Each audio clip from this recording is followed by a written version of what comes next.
My friends, let us come together for a moment of quietness, not the quietness achieved by will, not the quietness that we try to force, but the quietness that arises naturally when we turn inward. For it is only in this inner stillness that the deepest truths may reveal themselves. Today we turn our attention to two simple words, two words spoken by the Master, repeated across centuries, echoed in Scripture, heard in temples and churches, whispered in the solitude of seekers everywhere, yet rarely understood. These words are not phrases to be memorized. They are not a formula, nor a technique, nor a mystical password. They are the doorway to the inner temple of your being. They are the announcement of the presence that has been with you from the beginning. They are the foundation upon which all spiritual realization rests. The words are simply, I am.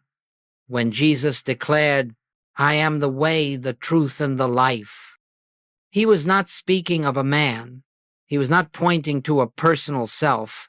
He was revealing the nature of the presence that animated him, lived through him, and healed through him. It is this very presence that has been hidden behind the veil of personal identity, misunderstood as human ego, and lost in centuries of theological interpretation.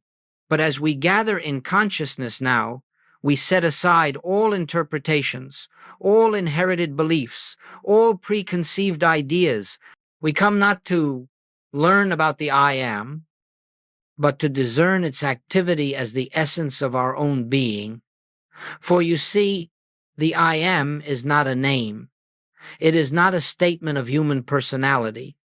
It is the infinite announcing itself. It is the divine self-revealing, its nature.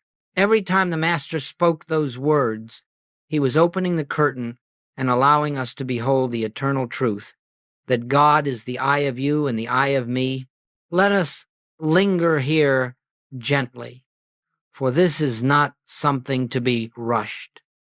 If we hurry past these words, we lose their power, but if we let them settle into awareness, quietly, silently, they begin to awaken something long asleep within us. I am, not the human I, not the personal I, but the eternal I that was before Abraham was, the I that is one with the Father, the I that needs no defense, no protection, no improvement, no strengthening. In the spiritual life, everything begins here, and without this recognition, no amount of prayer, study, or effort can bring about the transformation the soul longs for. We have spent many lifetimes searching for God outside ourselves, searching in holy places, in rituals, in people, in doctrines, in words, never realizing that the one we seek has been quietly declaring its identity within us all along. This, my friends, is why the Master spoke so plainly, so directly, so simply, I am. These two words contain the essence of all mystical revelation. They reveal the indwelling presence. They expose the unity of God and man. They dissolve the separation that has caused fear, lack, struggle, and suffering. They carry the entire weight of spiritual healing, spiritual supply, spiritual protection, and spiritual authority. If you will sit with these two words, not as affirmations, not as positive statements, not as mental attempts to reshape life, but as the gentle recognition of what eternally is, you will begin to see that the inner temple is already open. There is no door to unlock. There is no distance to travel. There is only the unveiling of what has forever been true, that the I of your being is God. Let us enter this exploration together, not as students seeking knowledge, but as living expressions of the very presence these words reveal. And as we move forward, let us remember The purpose of this teaching is not to change the outer world, but to awaken the truth of identity. And in that awakening, all that needs to be transformed is transformed of its own accord. Now, having opened the doorway with these words, we will proceed to the next stage of our journey. Let us move a little deeper now, gently, without strain, without rushing the mind. The truth of these teachings unfolds only to the degree that we are willing to listen not with the ears, but with the heart, not with thought, but with awareness. When the Master uttered the words, "I am the way, the truth, and the life," he was not elevating a human personality. He was not drawing attention to a man, nor inviting worship of a figure. How easily we miss this. How easily we listen with the human sense, and so believe that the statement points to a person, to something separate, remote, unattainable. But in the silence of spiritual discernment, the meaning changes. You begin to realize that the Master spoke from the standpoint of the divine presence, the spiritual I, the universal Christ. He was not speaking about himself. He was speaking as the self that is one with God, the self that is the life of every individual, the self that cannot be confined to a single form, a single name, a single moment in history. You see, my friends, Jesus never claimed divinity for a person. He revealed divinity as a presence. And unless this is understood, we remain caught in the belief that God was present only in him and therefore absent in us. This is the great misunderstanding that has darkened much of spiritual history. Let us look carefully at what the Master said. "I am the light of the world." If these words referred to a single human personality, they would perish with the body. Yet the light did not perish. It continued to illuminate hearts across centuries. It awakened saints and mystics in every tradition. It radiated beyond time and place. Why? Because the I of that statement was not the personal Jesus, it was the Christ presence, the divine selfhood that is the light of every soul. The I that spoke through Jesus is the same I that speaks through you when you rest in spiritual awareness. You might be asking, how can this be? How can the I that animated the Master be the I of my own being? The answer is not found in reasoning. The answer comes through inner recognition, the same recognition that dawned upon Peter when he said, "Thou art the Christ." He was not identifying a man. He was perceiving the divine identity shining through the form. The Church has often taken this recognition and enclosed it around a single figure, as though the Christ were limited to one appearance. But the mystical traditions, the spiritual seers, and indeed the Master himself, taught something far greater. The Christ is not a person. The Christ is a presence. The Christ is the spiritual I am of all being. And so, when Jesus spoke the words, "I am the resurrection," he revealed a principle, not an event, not a ritual, not a doctrine, but a principle available to the whole of mankind. The resurrection he spoke of was the rising of consciousness from the human sense of self into the recognition of the divine self, and this rising is possible for anyone who turns inward and listens for the presence. Do you see now why these words are so often misunderstood?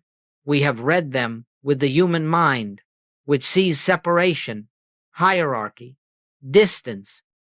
But when read with the spiritual mind, with the inner eye, they reveal unity, oneness, the universal life that is the true identity of every individual.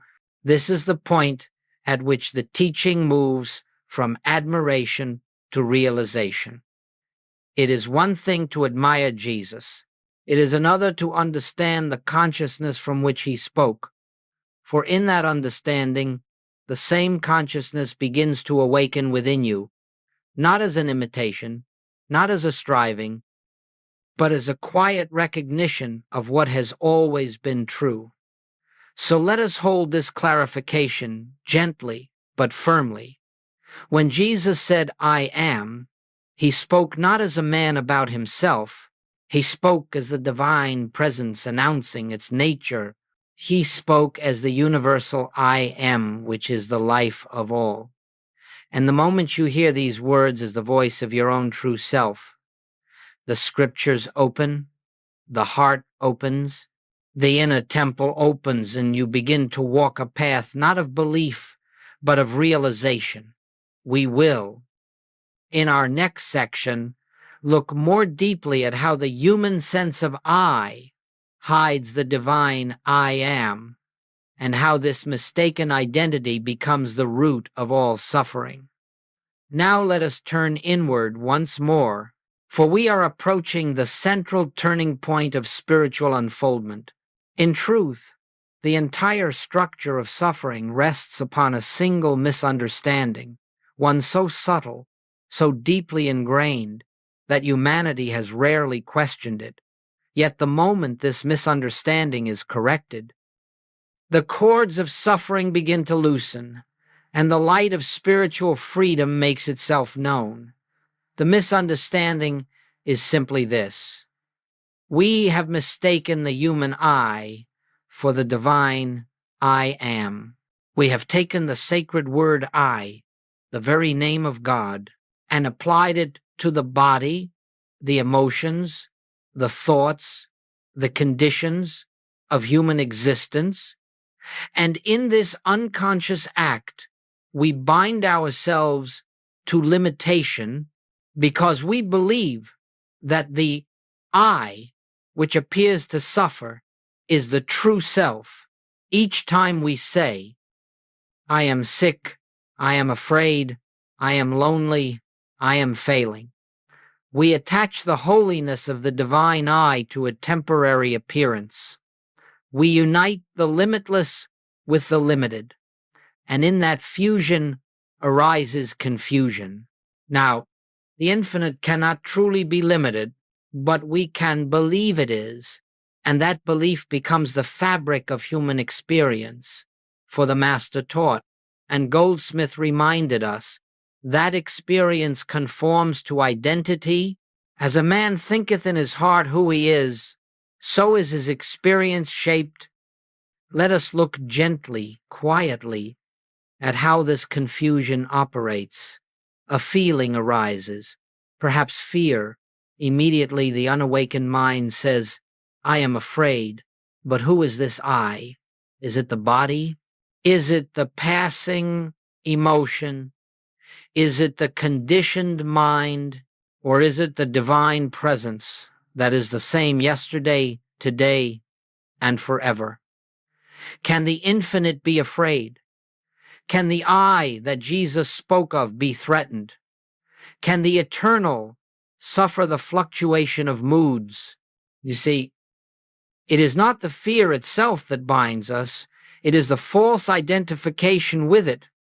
The fear passes quickly if not claimed, but once we attach the sacred I to it, we breathe life into it, we make it part of our sense of self, and thus we prolong it. The same is true of illness. The body may present symptoms, that is the nature of form, but the mistake, the real illness is the thought, "I am sick." The I that you truly are cannot be sick. It cannot deteriorate. It cannot be harmed. It cannot lack vitality, for it is the infinite life that animates all. This is why the Master spoke from the standpoint of the divine I am. He never said, "I am weak, I am uncertain, I am troubled." He spoke only from the truth of identity. And from that truth flowed the harmonies of healing and restoration.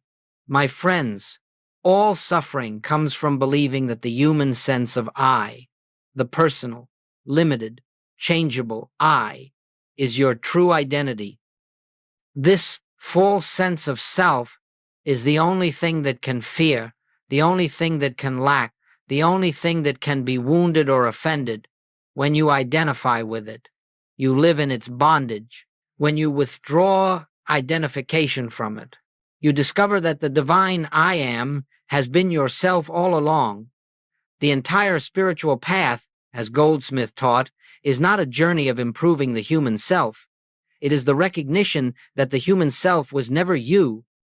The I of you is the same I that spoke through the prophets, the mystics, the seers, the sages, and the Master himself. The moment this becomes clear, not intellectually, but inwardly, suffering begins to dissolve. Not because we fight it, not because we resist it, not because we use spiritual power to overcome it, but because the one who suffered is no longer believed to be the self. As long as you believe you are the human I, you will experience the limitations of that identity. But when you recognize the divine I am as yourself, you enter into the freedom of the sons of God, where harmony, peace, and supply unfold naturally. Without effort, we will move, in our next section, into the deeper work of learning how to hear these I am statements with spiritual ears, so that the truth behind them reveals itself directly within your own consciousness. Let us settle even more deeply into the silence within, for this next movement in our unfolding is not an intellectual one. It is the beginning of an inner transformation, a shift from hearing with the outer senses to perceiving with the spiritual faculties of the soul. And this shift is necessary because the words of the Master cannot be understood at the level of human thought. When we listen with the human mind, we hear language. When we listen with the spiritual ear, we hear revelation. The Master said, "He that hath ears to hear, let him hear." He was not speaking of physical ears. He was inviting the listener into a dimension of awareness where truth is discerned not by reason, not by emotion, not by intellect, but by a deeper knowing, an inner recognition of the presence. When Jesus declared, "I am the resurrection," the human mind hears a statement of religious significance, a phrase to be believed or rejected. But the spiritual ear hears something altogether different. It hears the voice of the infinite announcing its nature.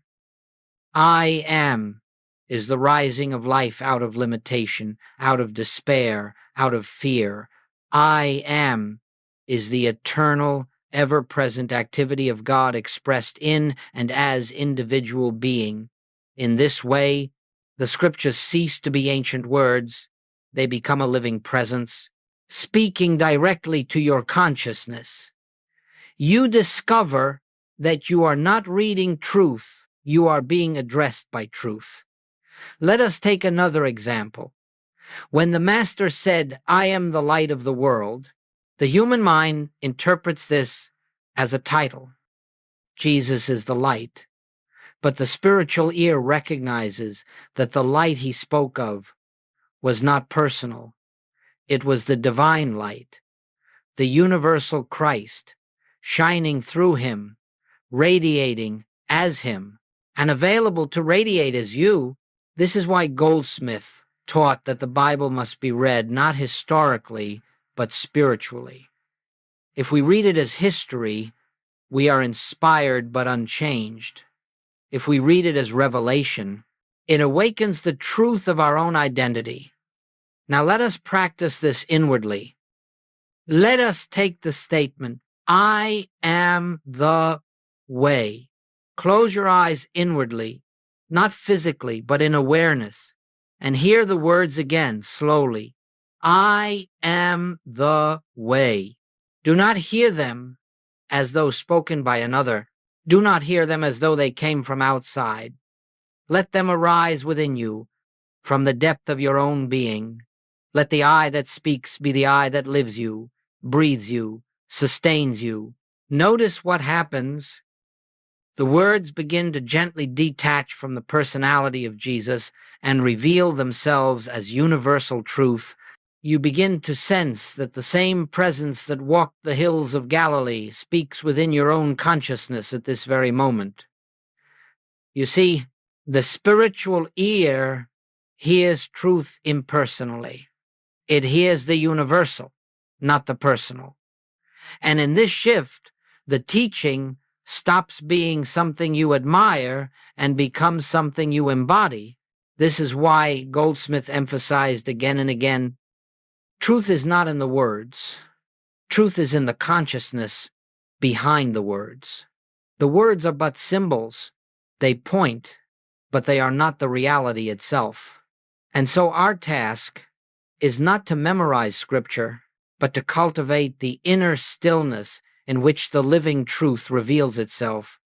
When you hear "I am" with a spiritual ear, you no longer hear a doctrine or a command.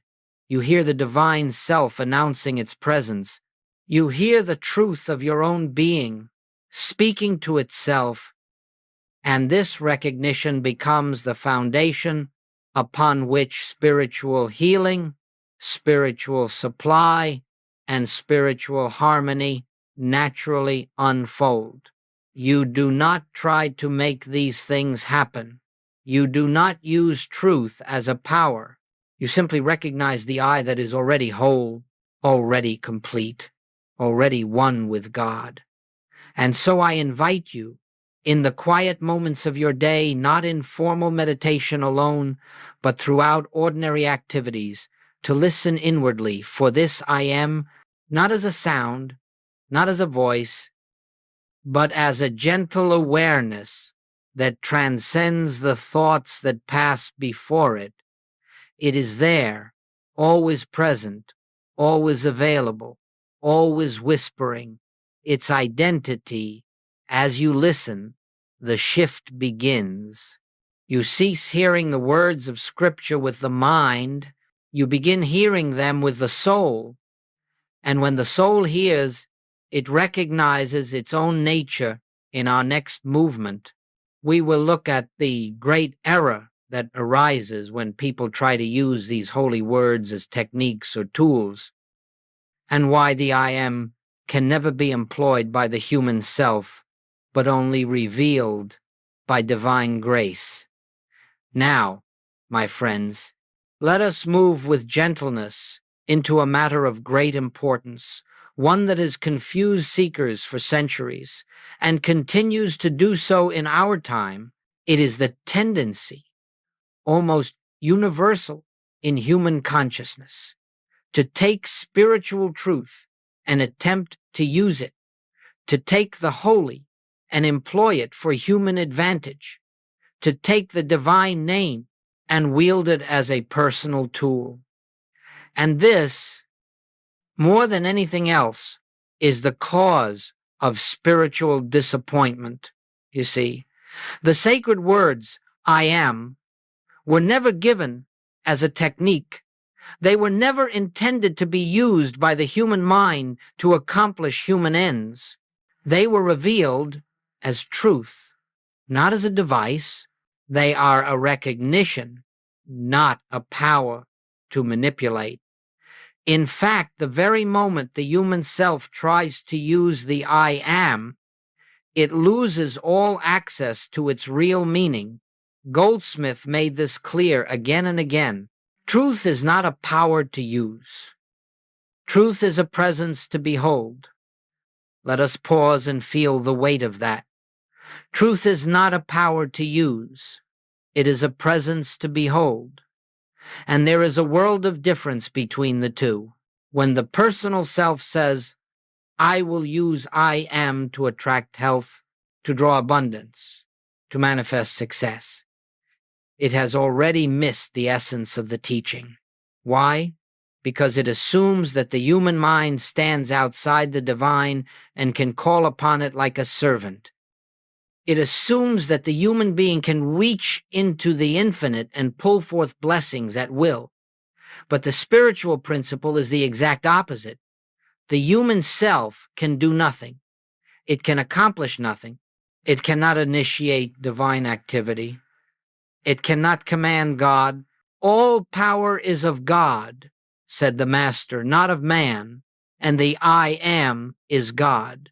So when we try to use the I am to change conditions, we are attempting to employ God as a personal instrument, and this always fails because it is built on a faulty premise, the premise that there are two selves, a little self who needs something and a divine self who can give it. There are not two, there is only one. The I am is the only self. Consider for a moment the wind. You cannot push the wind. You cannot pull the wind. You cannot command the wind, but you may stand still enough to feel its movement, and in that stillness you discover that its motion becomes your motion effortlessly. So it is with the I am. It cannot be grasped by the mind. It cannot be used as a tool. It can only be recognized. That is why any attempt to affirm I am strong, I am wealthy, I am healed is ultimately rooted in a misunderstanding. It is the human self trying to cloak itself in divine language. It is the personal ego painting spiritual colors upon itself, yet remaining unchanged underneath.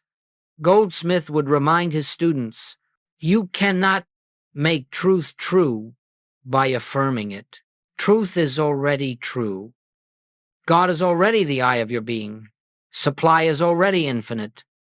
Life is already indestructible. Love is already the essence of your nature.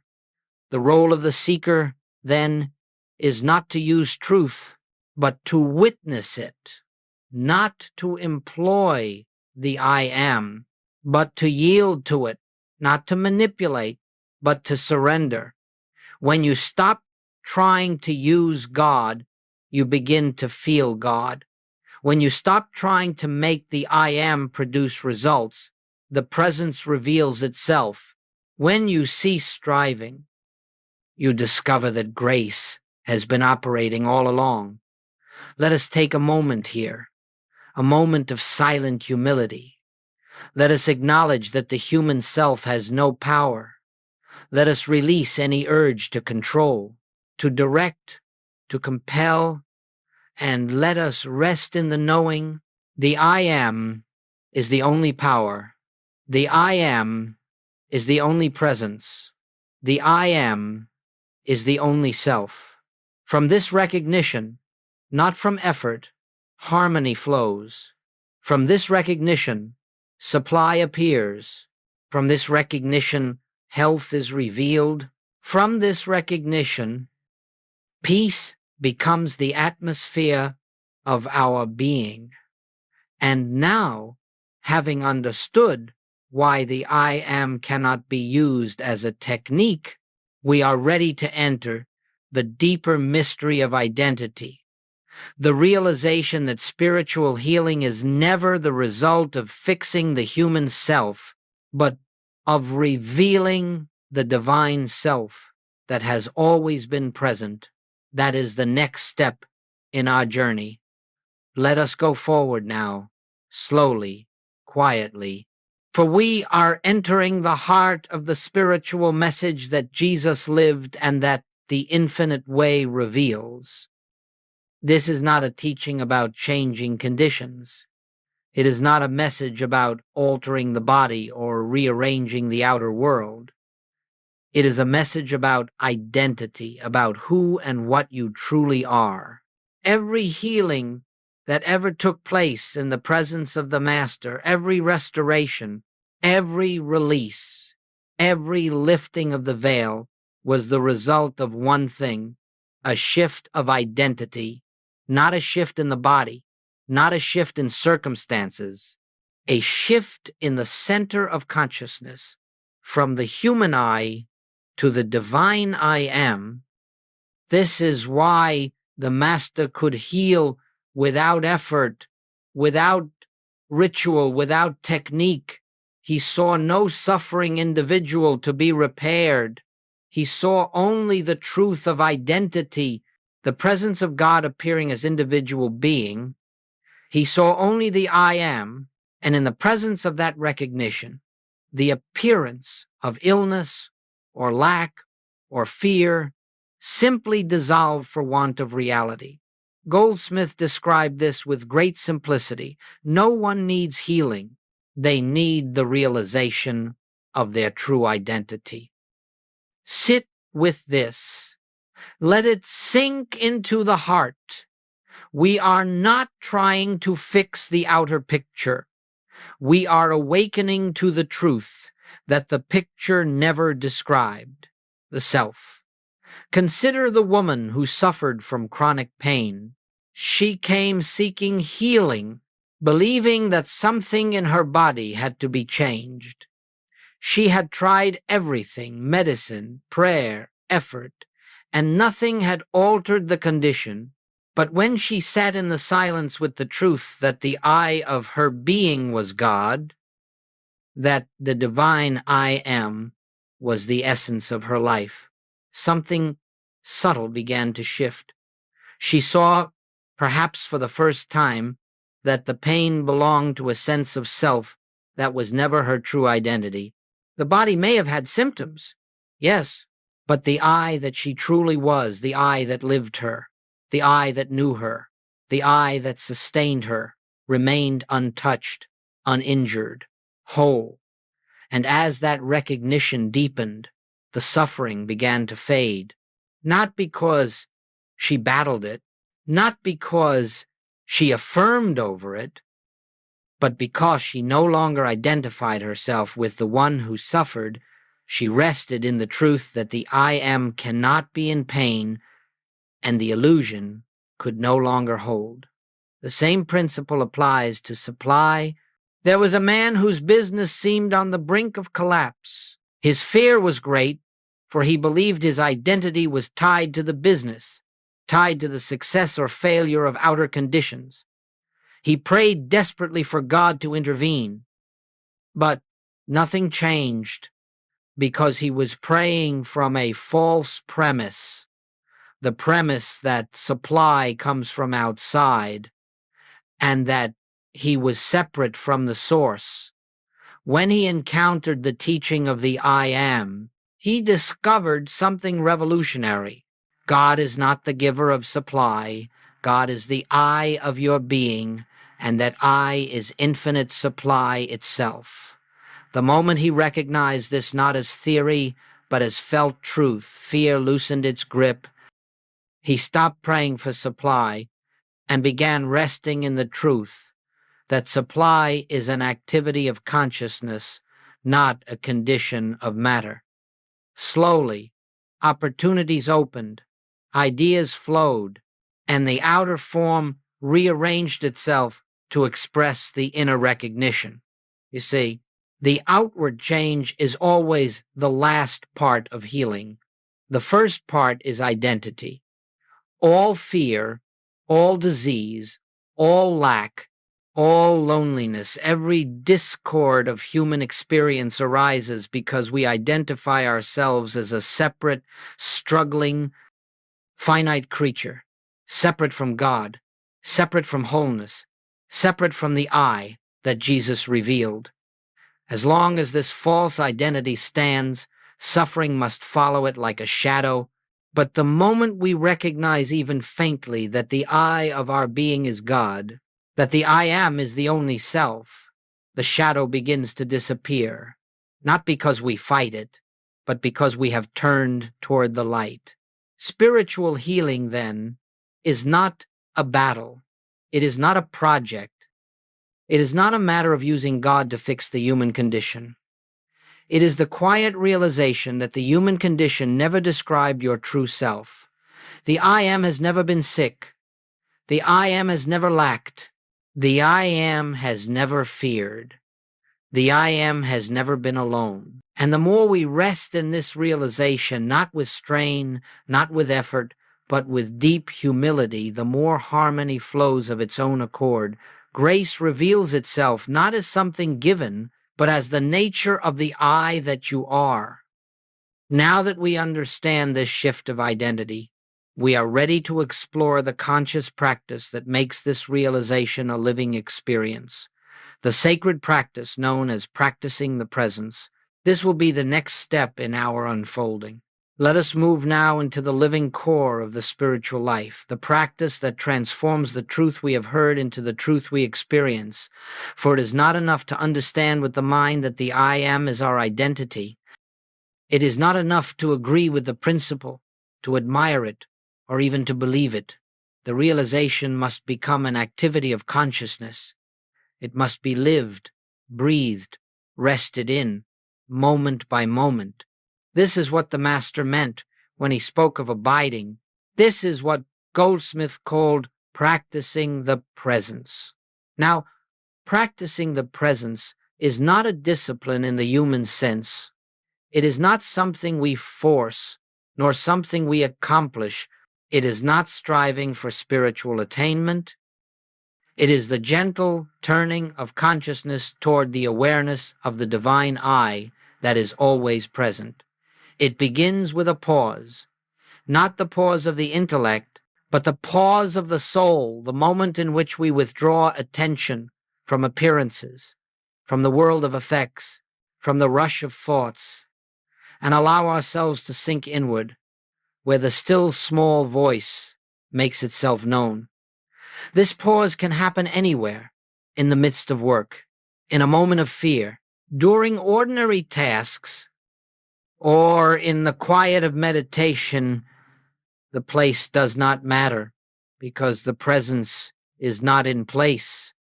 It is in you, as you expressing itself through you. Let us consider how this unfolds. You may be facing a challenge, perhaps a physical discomfort. The mind wants to rush forward, to name it, to claim it, to fear it. But in that very moment, you pause, you step back inwardly and ask, gently, without effort, who is this I that is aware? You do not answer with words. You simply rest in the question, and slowly the awareness arises. The I that is aware is not the body. The I that is aware is not the sensation. The I that is aware is the I am, the presence of God. In that recognition, even if it lasts only a moment, the fear loses its ground because you have remembered that the divine self cannot be touched by changing conditions. Another moment, perhaps a sense of lack, appears. The mind reacts. It plans, calculates, worries. But you pause, you withdraw from the picture, and you turn inward to the presence that has never lacked, never hungered, never been dependent on circumstances. You feel, not think, but feel the truth. I am is my supply, not the job, not the bank account, not the world. The I of me is the infinite source, and in that moment you have practiced the presence. Practicing the presence is not about repeating phrases. It is about recognition of the one who lives you, recognition of the one who breathes you, recognition of the one who is your life. You may be washing the dishes, and you pause not outwardly, but inwardly, and feel the invisible life that animates your being. That moment is practicing the presence. You may be walking down a street and suddenly become aware of the same presence within every person you pass. That recognition is practicing the presence. You may be burdened by a sense of responsibility, and in the quietness you perceive that the work is not yours, but God's expressing through you. That relinquishment is practicing the presence. This practice does not require time. It requires awareness. It requires the willingness to step out of the belief that the human sense of self is the doer, the thinker, the chooser, the controller of life, As you develop this habit of turning inward, not as a ritual, but as a natural response, something begins to happen. You begin to sense an invisible companionship, an inner assurance, a presence that goes before you to prepare the way, that stands behind you as your protection, that lives within you as your sufficiency. This is not your imagination. This is not autosuggestion. This is the activity of the Christ, the I Am, made tangible in consciousness. And as you rest more frequently in this awareness, you will discover that harmony begins to unfold without your personal striving. Problems dissolve without your intervention. Guidance comes without your seeking. Peace establishes itself as the atmosphere of your being.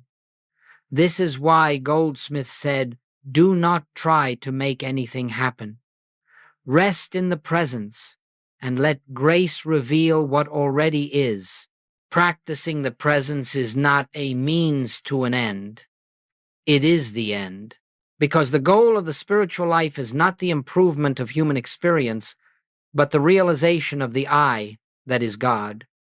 And it is in this practice that the false sense of self begins to grow quiet, and the divine self begins to shine through. Until one day you may discover that you no longer turn inward to find the presence, you live from the presence. You no longer pause to remember truth. Truth becomes your abiding state. In our next movement, we will explore what life becomes when this presence is recognized in relationships, in work, in challenges, and in every corner of experience. As we continue in this unfolding, let us come again into the quiet realization that all spiritual progress is an expansion of consciousness. It is not something that happens to the outer world. It is something that happens within you, a dawning, a softening, a deepening awareness of the presence that has always been there. Practicing the presence prepares the ground. Living from the I Am is the harvest. When the recognition of the I Am begins to take root in consciousness, life itself undergoes a subtle but profound transformation. And this transformation does not begin with the outer picture. It begins with the end of fear. Fear arises only when we believe ourselves to be separate from God, separate from our good, separate from the source of life.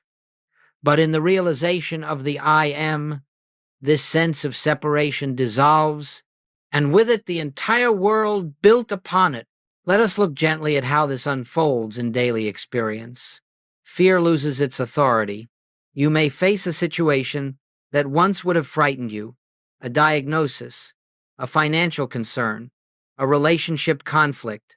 But now, something within you knows, the I that I am is untouched by this. The I that I am cannot be threatened. The I that I am is the presence and power of God. You do not deny the appearance. You do not fight it. You simply no longer grant it identity. And as you stand in that recognition, fear loses its foundation. It cannot exist where there is no sense of separation. Goldsmith often said, fear disappears in the presence because there is nothing left to fear. This is not courage. This is not positive thinking. This is the natural peace that comes from knowing who you are. Lack cannot survive the awareness of infinite supply to the human mind. Supply seems to be in things, employment, investments, people, opportunities. But when you live from the I Am, supply is recognized as spiritual substance, the infinite outflow of the divine presence. You no longer look outward for your good. You no longer fear the loss of channels. You no longer cling to form. You rest in the truth. The I of me is the fullness of supply, appearing wherever needed. And in this resting, you find that supply comes not through manipulation, not through effort, but by grace. One channel may close, yet three others open. One path may end, yet a better one appears. The outer flow reflects the inner recognition. Relationships become harmonious by identity, not effort. When you know the I am as yourself, something beautiful occurs. You begin to see the same I am in others. You are no longer relating to personalities, to histories, to wounds, to opinions. You are relating to the divine presence, expressing through individual forms. This shifts everything. Judgment softens, conflict dissolves, expectations fall away. Compassion becomes natural. You discover that harmony in relationship is not achieved by trying to change others, nor by trying to change yourself, but by seeing through the appearance to the truth of being. Where there is recognition of the I am, love flows without effort. Work becomes divine activity, not personal struggle. Living from the I am dissolves the belief that you are responsible for accomplishing life through human will.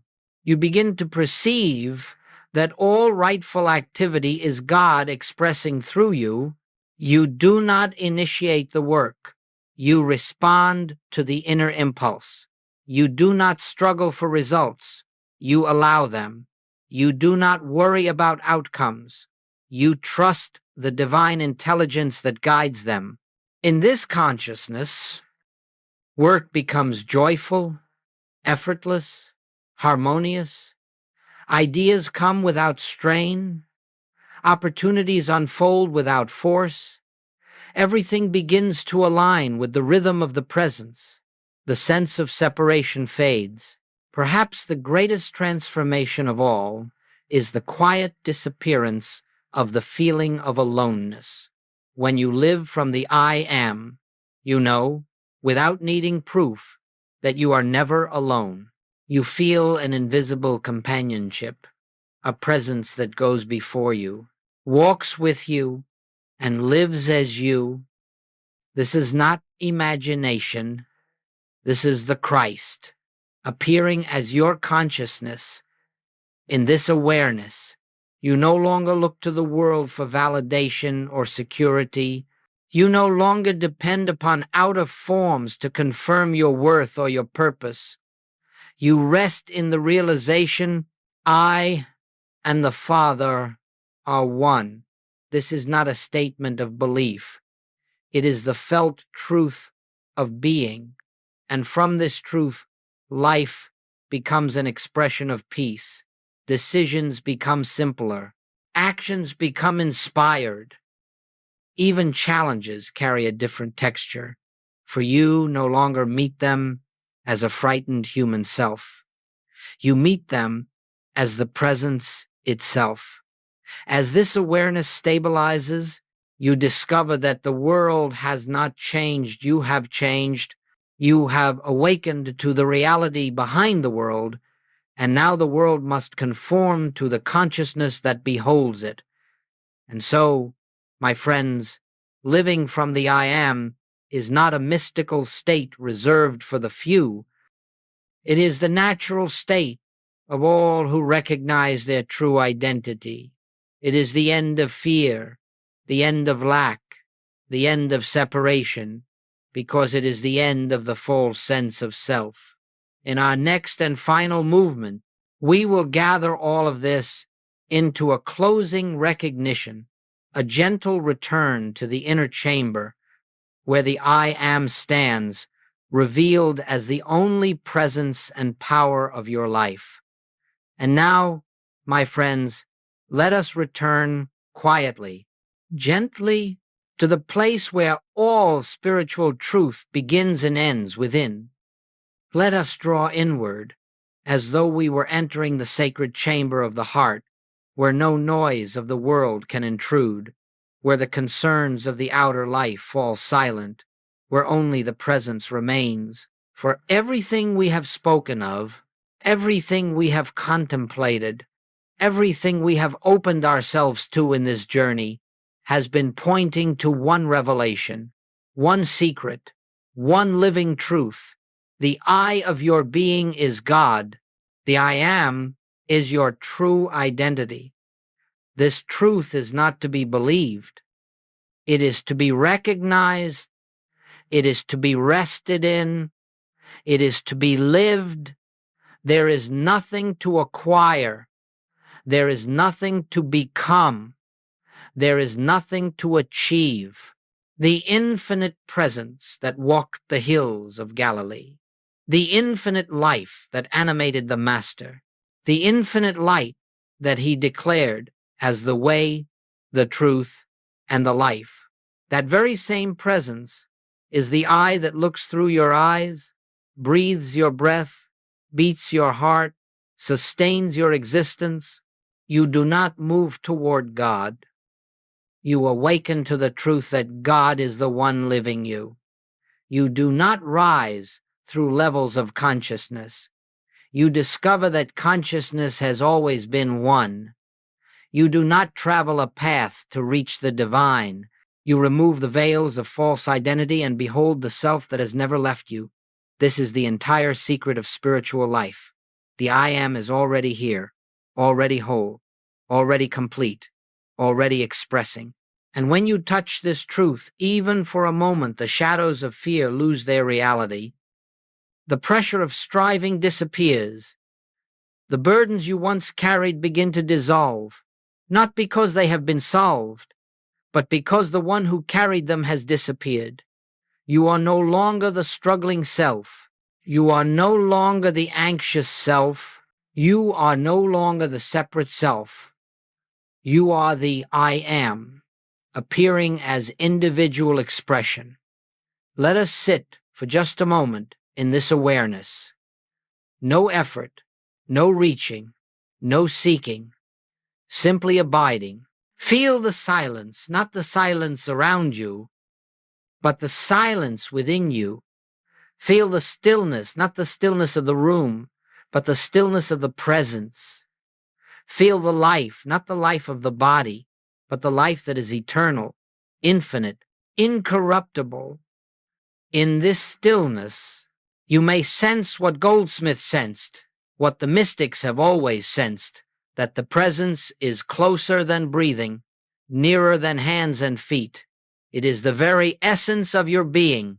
It is the self behind all selves, the light behind all forms, the life behind all appearances. And so we leave this time together as we began it, not as seekers, not as students, not as human beings trying to become spiritual, but as the very expression of the divine I, awakening to its own nature. Carry this awareness gently. Let it grow in the quiet moments. Let it speak in the pauses between thoughts. Let it guide without words, without commands, without effort. And as it does, you will discover that the journey is not forward, but inward, not upward, but deeper, not toward God, but into the realization, I am. Nothing more needs to be said. Nothing more needs to be done. Rest in this truth. Abide in this truth. Live from this truth. And the grace that goes before you will make all things new.